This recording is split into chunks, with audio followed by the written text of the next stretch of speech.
I don't need to be a daughter who is seen as a failure. My family left me behind the day I graduated from middle school.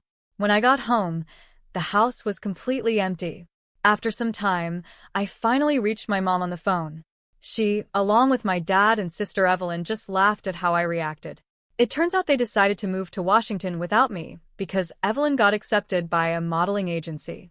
Evelyn is going to be the top model in the country, but what about me, Mary? What am I going to be? I have only one leg. Does that mean I'm worthless? I was in despair for a while, but being abandoned by my family gave me freedom. One day, I'll make them regret leaving me behind. My name is Mary Jackson, and I'm 27 years old now. I live with my grandparents on my dad's side. Here you go, Grandpa. I fixed the button on your shirt, I said. Thanks, Mary. You're really good at sewing. I can't even thread a needle anymore, Grandpa replied. It's okay. You can leave everything to me, I said, smiling. My grandparents always say how dependable I am, but fixing a shirt button is easy. I want them to rely on me for everything because they mean the world to me. They are the ones who saved me when my parents didn't care. My earliest memory is feeling strange about not having a leg. I lost my left leg below the knee when I was 4. I barely remember it, but the pain and the injection still give me shivers. What hurt more than the physical pain was being left alone in the hospital. Mom didn't come today either. Will she come tomorrow? I would ask the nurse, and she would give me a weak smile. She'll surely come on Friday, the nurse would say, trying to comfort me. But Friday never came, and my mom never showed up. The kind nurse's comforting words just made me feel worse as a child. Most kids my age were always running around and full of energy, but I had to live a quieter life for a while. Still, by the time I started elementary school, I was walking normally again with a prosthetic leg. I sometimes had to sit out during gym class, but I could climb stairs and run a little. It didn't affect my daily life much. I wasn't treated differently at school, and I had friends. I loved being at school. I wished I could stay there forever, because it was my escape. I didn't feel like I belonged at home. I tried on my new dress and asked, "How do I look?" Cute. My sister Evelyn, who's 3 years older than me, twirled around in her frilly skirt. It spread out like a flower. "Evelyn, you're so cute. Just like a model," my mom said, showering her with praise. My dad took pictures of her from all different angles. Evelyn lifted her chin like she was used to all the attention. Evelyn looks good in anything. I want to buy her lots of clothes. Maybe she'll be a model one day. Look how long her legs are, my mom said, putting her hands on her cheeks and swaying. My dad nodded eagerly. They were completely obsessed with Evelyn. At 15 years old, I was the only one who felt out of place at home. Yeah, I do have long legs, don't I? I think they're longer than my friends, Evelyn said proudly. Yes, Evelyn's legs are the longest, my mom said. It's a shame how quickly you grow out of your cute clothes. Evelyn put her finger to her lips and smiled. Normally, clothes that Evelyn outgrew would be passed down to me, but I wasn't treated the same. Mary isn't normal, though, my mom said, her voice changing. They were so excited about Evelyn, but then they'd look at me with pity. Was there some family rule to put me down at least once a day? By the time I turned 15, I accepted it. But when I was younger, it made me sad and angry. Evelyn always wore pretty skirts like a doll, while I was stuck in baggy pants. My gray or black sweatpants looked like pajamas no matter what. And, to make it worse, my tops were always t-shirts with hoodies. I want to wear a cute skirt too, I told my mom one day. She looked at me, shocked. What? That's not going to happen. Your leg isn't normal. You can't show it off. Wouldn't you be embarrassed if people saw it? I'm not embarrassed. All my friends know about my leg, I replied. Well, it embarrasses me, so stop asking, she said coldly. If you can't wear skirts, at least let me wear cool jeans, I begged. Jeans? The fabric is too tough. It would be hard for you to wear. I buy you soft pants because I care about you. Can't you see that? And besides, jeans are expensive, she explained. But you buy so many clothes for Evelyn, I pointed out. I bought you a leg, didn't I? My mom said. I'm spending money on something no one else needs, and you still want more clothes for Evelyn? A leg for you, does that sound strange? Hey, Does that sound strange? Under the pressure, I shook my head. My mom muttered more complaints. Your leg was expensive, you know. I'm paying for something you shouldn't even need, giving you a luxury, and yet you still want more. You're such a greedy child. Don't make things harder for your mother. The next day, Evelyn came home from the mall with our dad, carrying new clothes and showing off in front of the mirror. Meanwhile, I was stuck wearing the same plain sweatpants, whether I was sleeping or going out. I always wanted to dress up, and that didn't change, even when I reached middle school. In fact, I was looking forward to wearing my school uniform, but instead, I ended up going to school in my regular sweatpants. It seemed my mom had spoken to the school, claiming she was worried about me. My kind mom managed to make me look like a helpless child. When uniforms were required, I had to wear boy pants. It was convenient that the boy next door, Kyle, had just graduated, so I got his hand-me-downs. Whether it was because the uniform was available or because my mom wanted to hide my leg, I couldn't figure out her reasons. By this point, I wasn't even sad anymore. I just thought, oh, so this is how it is. As if it didn't matter. Evelyn's dream of becoming a model grew stronger. She would post pictures online with captions like "Sweets and me" or "Blue sky and me," then smirk at how many likes she got. She often made me take her photos, handing me her phone like I was her servant. I'd be in trouble if I refused, so I eventually stopped saying no. But Evelyn was very picky, making me retake the photos over and over, which was exhausting. This one looks good. The angle from below makes my legs look super long. This is perfect, she'd say, then suddenly shout, "Wait, hold on. No way, Mary. You're in the reflection of the window." Evelyn immediately deleted all the photos. That was close. It would be a disaster if people knew I had a sister like you. You showing up in my photo is so inconsiderate. You're not supposed to be seen by anyone. Think about your place, she scolded. After helping her with the photos, that's how she treated me. I didn't have the energy to argue back anymore. I just took in all her insults, knowing I wasn't needed in that house. I always felt like I was just in the way. I knew that all too well, so I tried to avoid causing any problems for my parents or Evelyn and lived like I was invisible. But never in my wildest dreams did I think they would abandon me right after I graduated from middle school. When I got home after the graduation ceremony, the house was a mess. Clothes and random things like a spatula were scattered on the floor, but the TV, refrigerator, and Evelyn's mirror were gone. It looked like no one had ever lived there. "Mom, are you here?" I called out. She had come to the graduation ceremony, but it felt like she was just going through the motions. I was the only one there whose parents didn't show any real interest. I thought maybe she had other things to do, but when I left the house that morning, she had just been lying in bed, so it was clear my graduation didn't matter to her. The strange state of the house sent a chill down my spine. I didn't care about the empty rooms. I only cared about whether my mom was okay. Could something have happened to her? A burglary, maybe? My mind jumped to the worst possibilities. Even though my mom didn't care much about me, I was worried about her. I searched the whole house, bedroom, bathroom, balcony, but she wasn't there. I tried calling her phone, but it didn't connect. Then I called my dad, but all I got was his voicemail. I started panicking, calling my mom over and over again. Finally, the ringing stopped, and I heard my mom's voice, though she sounded irritated. I was so relieved, I almost cried. "Mom, you finally answered. I'm so glad you're okay. Are you alright?" "Huh," she replied, confused. I quickly explained what I saw when I came home, and then, out of nowhere, she started laughing. "What are you even talking about? There was no burglar," she said. "How do you know that?" I asked. "Of course, we know because we moved out." What? I hadn't realized it until then, but the noise in the background sounded busy, like they were somewhere else. I could hear Evelyn and my dad laughing, too. "Hey, Mom, what's Mary saying?" Evelyn asked. "She's panicking, thinking there was a break-in," Mom answered, still laughing. "See? I told you we should have left a note." Poor Mary. I couldn't believe what I was hearing. My mom, Evelyn, and my dad were all cheerful, like it was just another day. "Hey, Mary, we're moving to Washington." "Do you know why?" my mom asked. I didn't answer, because I had no idea. Guess what? I'm going to become a model, Evelyn announced. She had passed an audition for a modeling agency, and my family, excluding me, decided to move to Washington.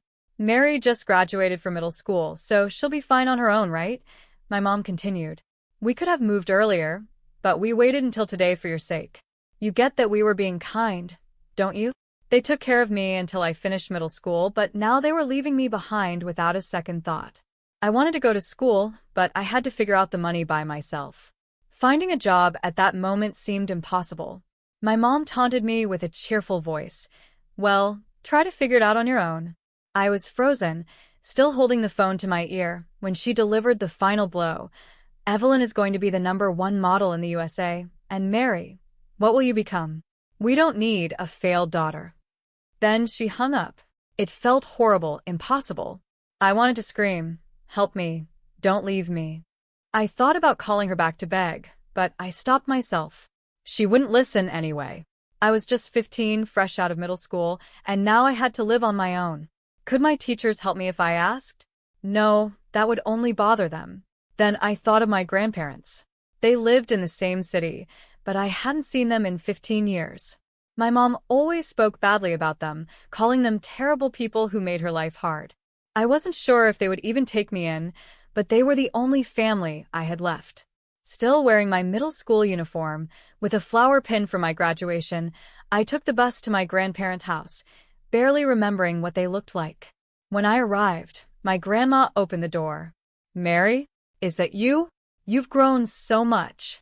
I've missed you, she said with tears in her eyes, hugging me tightly. I had prepared myself to meet mean people, but all the tension left my body, and I started crying. Emotions I didn't even realize I had came pouring out as I collapsed at the entrance.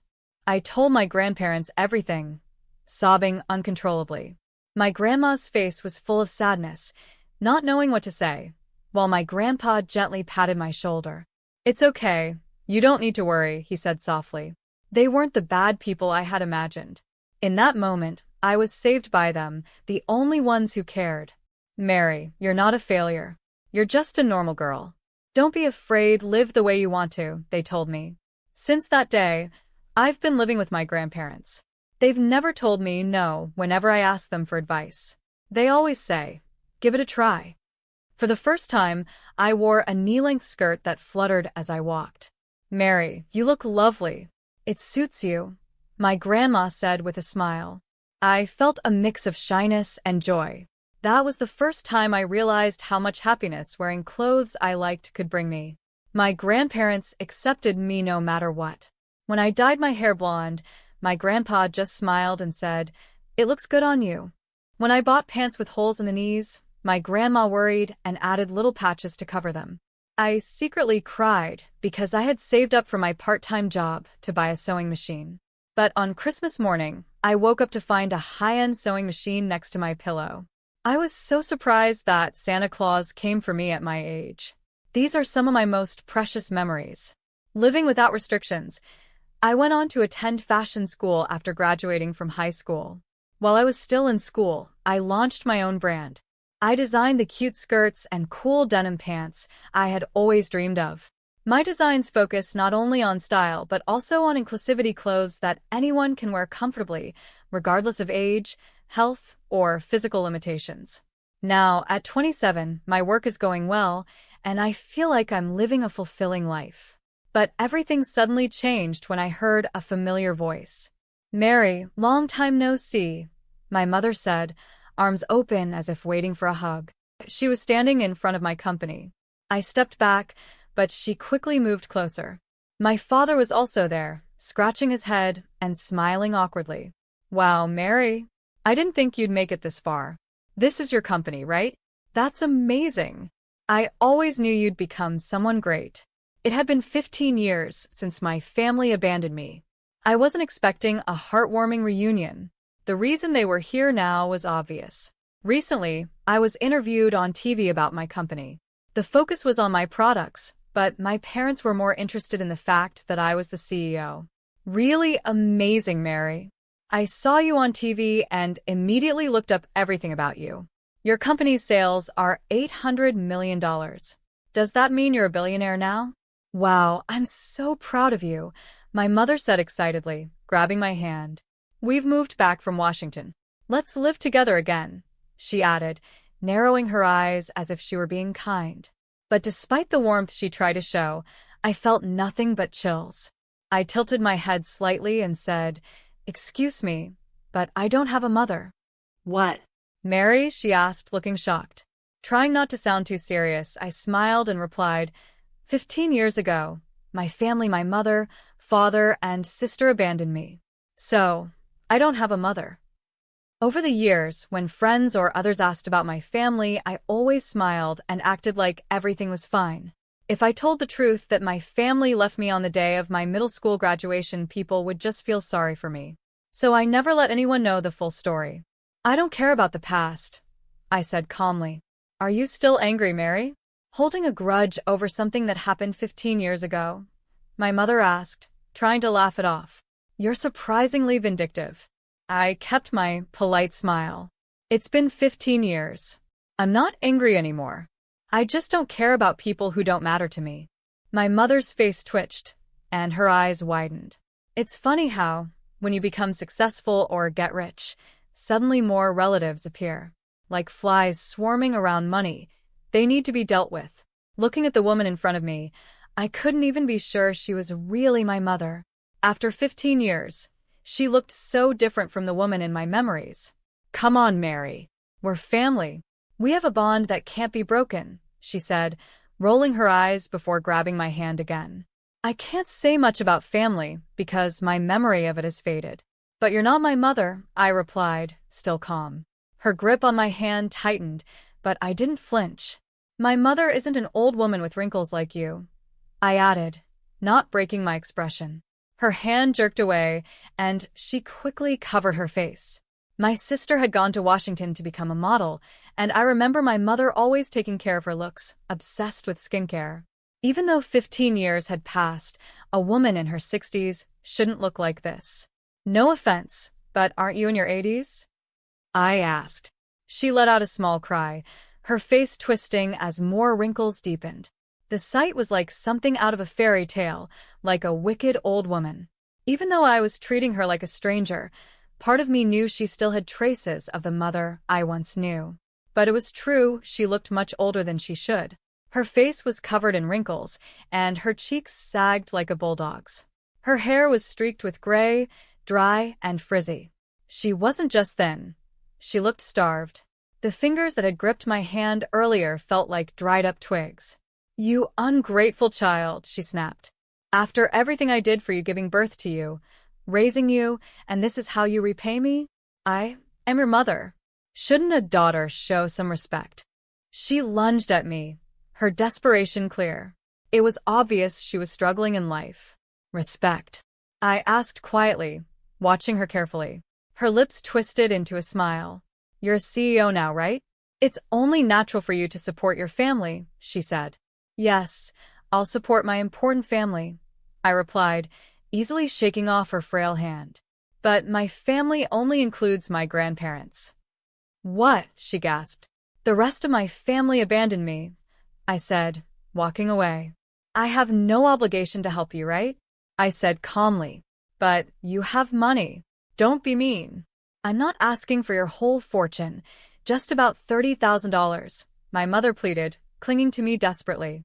Her tone softened as she tried to get through to me, her eyes filling with tears. Look, Mary, I'm in trouble. Life in Washington is tough with the high cost of living. I've had to borrow some money. Can't you help me? We're family, aren't we? She begged, tears streaming down her face. But the sight of an old woman pleading didn't touch my heart. I was getting tired of dealing with her when I saw 3 figures approaching behind her. My mother turned around, and her face twisted in annoyance. What do you want now? She spat, glaring at my grandparents. Is it wrong for a mother to visit her daughter? She asked, trying to defend herself. Yes, it is, my grandpa replied sharply, without hesitation. You've got some nerve showing up after abandoning your daughter. You said she was no longer needed, right? You threw her away like trash, and now you're begging that same trash for help. How pathetic. Mind your own business, my mother snapped. Grandpa smirked, The trash you threw away turned out to be a diamond, didn't it? How ironic. My mother bit her lip as Grandpa's words stung. She had always painted my grandparents as the villains, but after living with them for 15 years, I knew they were nothing like she had said. Even though Grandpa was angry now, he never spoke ill of my parents, even after they abandoned me. Trying to ease the tension, my grandma spoke gently. "We've heard that you've been going to relatives, asking for money. Are you struggling financially?" My mother's face flushed with embarrassment. She pressed her lips together and muttered, "Yes, that's right. I have no money." Then, as if something snapped inside her, she shouted, "I have no money. And it's all because of Evelyn." Hatred flashed across her face as she spoke about the daughter she once adored. "We spoiled her. But for what? Nothing. All for nothing. She just spends money on clothes and makeup, never landing any modeling jobs. She's useless." My mother's frustration boiled over as she stomped her foot, her behavior shocking me. I could hardly believe what I was seeing. Suddenly, something large burst out from behind a tree, and for a second, I thought it was a wild animal. My heart nearly stopped, but then I realized it was Evelyn. "Hold on, Mom," Evelyn yelled, storming over. "I won't stand by and let you insult me like this. I'm cute. I'm more beautiful than anyone," Evelyn said, her voice full of the same confidence she had 15 years ago. But the truth was, she had no job, and all she did was spend money without contributing anything. "That's because people don't appreciate my charm," she shot back, then added, "And don't lie, Mom. I've done some modeling jobs before." Evelyn wasn't completely wrong. Even though I had moved on with my life, I couldn't help but check her social media from time to time. Her posts were full of glamorous photos, which only made me feel worse every time I looked. But I couldn't stop, even though it added to my misery. Then I noticed something strange. Her posts had almost no likes or comments.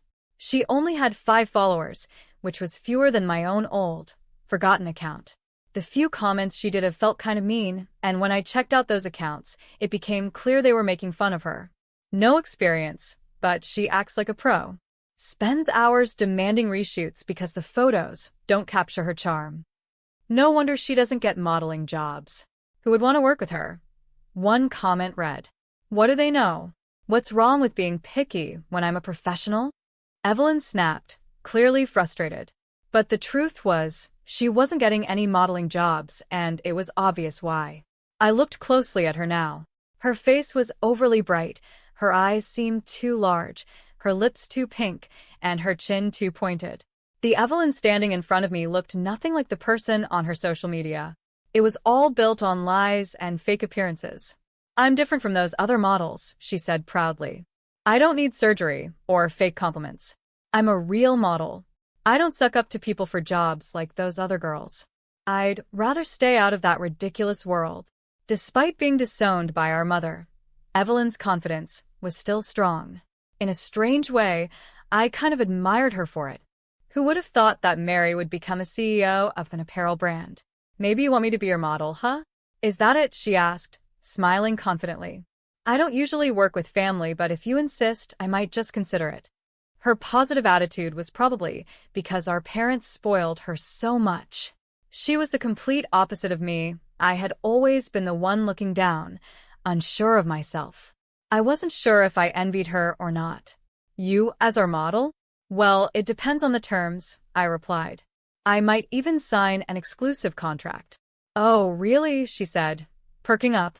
"But there's one thing," I continued. "Our brand values a natural vibe. We showcase people as they really are, without edits. So it might be difficult for you." "What?" Evelyn's eyes widened in shock. "I've seen your Instagram," I said. "The you on there and the real you, they're completely different. Modeling without edits? Are you serious?" Evelyn gasped. Her eyes opened so wide that her fake eyelashes fell off, and the makeup on her face started cracking, like porcelain. "I'm not going to give you money or use you as a model. You abandoned me, so please leave me alone," I said clearly, then turned my back on them. Evelyn muttered in a trembling voice, "Who do you think you are?" I already knew they would show up. Evelyn had posted about it on social media, claiming, I'll be the exclusive model for some company, and when I go back to my hometown, everyone keeps looking at me. Can they tell I'm a model just by my aura? Her posts were so embarrassing to read, but they were helpful for keeping track of what they were up to. Knowing my parents might visit, I was prepared and ready to handle it without getting upset. As I was leaving with my grandparents, my father, who had been silent like he wasn't even there, suddenly stepped forward with a grin. Mary, I didn't do anything bad to you. I was just a victim, scared of your strong-willed mother and Evelyn. I've always been worried about you deep down. That counts, right? His words caught me off guard, and I hesitated for a moment. Then he turned to my grandparents, apologizing seriously. Dad, Mom, thank you for taking care of Mary. She's my precious daughter, and you've protected her. But from now on, I'll be the one supporting her. My grandparents looked surprised. But before anyone could respond, my mother shouted in anger. You might as well have not been there at all, so just stay quiet. She was right. Her words snapped me back to reality. Aren't you also to blame for doing nothing, Dad? What? No, that's not fair. It was Evelyn and your mother who were hostile. Don't lump me in with them, he protested, trying to win me over. His attempt to act innocent was disgusting. I realized I felt nothing toward him. He was just someone whose presence or absence didn't matter. He wasn't needed in my life. Don't start acting like a father now. Mary doesn't need you, my grandpa said, voicing exactly what I was feeling. Looking embarrassed, my father tried to fade back into the background, a role he had always played well. But my mother, still hopeful, reached out to me weakly. Her older appearance made her look pitiful, a tactic she likely used to gain sympathy. Mary, I'm really sorry. It was all my fault. You've always lived without complaining, being such a good and admirable child. I thought you didn't need my help because you seemed so strong, she said softly, her words filled with regret. I realize now the truly precious daughter wasn't Evelyn, it was you, my mother said, her tearful eyes fixed on me. Evelyn might have passed the audition for the modeling agency, but instead of making money, she ended up paying them for entry fees and lessons. Could she have been tricked? My mother wondered aloud. Your father even quit his job to move to Washington to support her, but there were prettier girls everywhere. Evelyn becoming a model was never really possible. As I stayed silent, my mother kept talking. But you, Mary, you're a CEO. How wonderful. You're my daughter, and I'm so proud. The more she praised me, the colder I felt. But wasn't I the daughter you didn't need? I asked. Oh, did I say something like that? She said, pretending she didn't remember. Before she could continue, my grandpa cut in. It's rich for you to say that, considering you're the one who caused Mary to lose her leg, he said. My mother flinched. What? That was an accident. I confused the gas pedal with the brake, she said defensively. I didn't mean to. I drove into Mary while she was playing in the yard. It was a miracle she survived. That was decades ago. Why bring it up now? You've blamed me enough for that. Are you still trying to torment me? She snapped, showing no remorse. Even after all these years, she still wouldn't admit fault. It wasn't about me, was it? It was always about you, I said quietly. I have no memory of that time, but now I understand. This leg, it's because of you, Mom. It wasn't because I hated you, she cried. It was an accident. The guilt made me harsh toward you, Mary. That's all. That horrible accident, it's haunted me.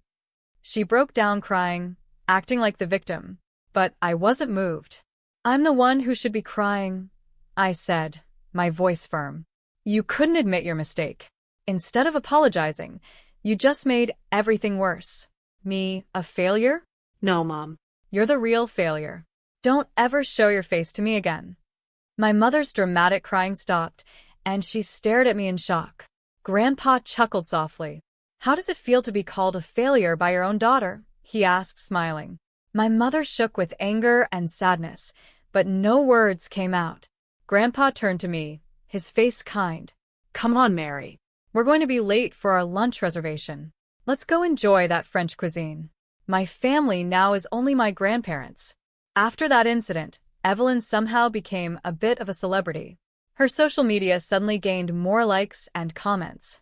It turns out someone had recorded our argument and posted it online. The clip showed Evelyn and my mother berating me, and it sparked a flood of criticism against them.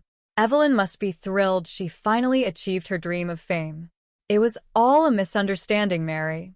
Please explain, she and my mother begged me. But the more they tried to argue online, the worse it got for them. Mary, you have to help us, they pleaded. There's nothing I can do, I replied with false humility. I'm just the trash you threw away, remember? No matter how hard they tried, nothing worked. Eventually, they gave up, switching from begging to screaming in frustration. I was done with them. I increased security at my company to make sure I wouldn't run into them again. At first, Evelyn, always so positive, tried to take advantage of the attention.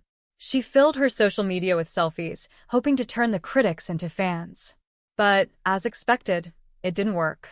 The comment sections were full of harsh remarks, and even Evelyn's upbeat attitude couldn't handle it. After a few sad posts, Evelyn stopped updating altogether. I don't know what happened to Evelyn, or my mother after that. Oh, and my father? I almost forgot, he's just as irrelevant. This encounter with my parents made me even more grateful for my grandparents. Grandpa, Grandma, thank you, I said, feeling a bit shy as I expressed my gratitude. Grandma took my hand and smiled. It's normal for grandparents to love their grandchild. Thanks to them, I've been able to live a normal life. Children should always be spoiled by their grandparents. I'm already 27, you know, I said, laughing. To us, you will always be our baby, Mary. Age and social status don't matter. You can always be yourself with us, Grandma said warmly. And with them,